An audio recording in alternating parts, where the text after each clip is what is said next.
Hey and welcome to Mind Acodemy, and in this freeCodeCamp lesson we're gonna learn about regular expressions reuse patterns using capture groups.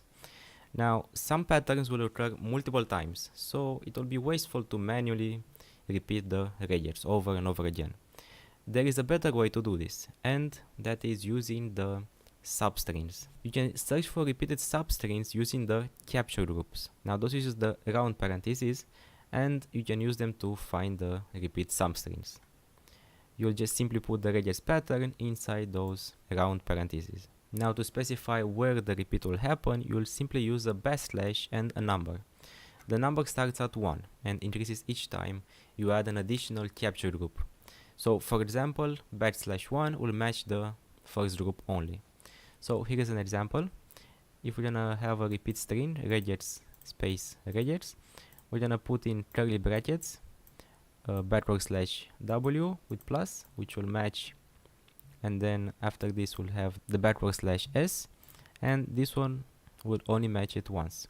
So if we're gonna test this, regex will return true, and then if we're gonna match it, we're gonna return regex and then regex again. So using the match method, we'll return an array with the string's matches along with its capture group. So that's why we return here 2 times regex and then regex again. Now for the exercise, we have here 42 space 42 42. Then we have to use the capture groups in regex to match all the numbers that are repeated only 3 times in a string, each separated by only 1 space.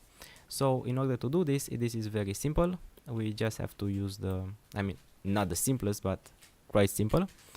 We're gonna have to use the caret sign. Then inside our capture groups, we're gonna put \/ again, and D for the digit. There can be more digits, 0 or more.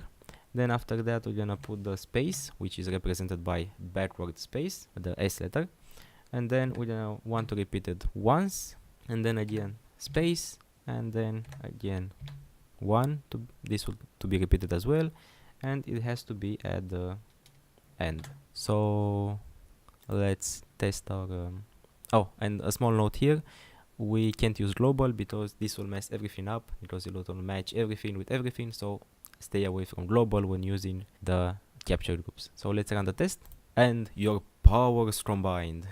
See you in the next lesson.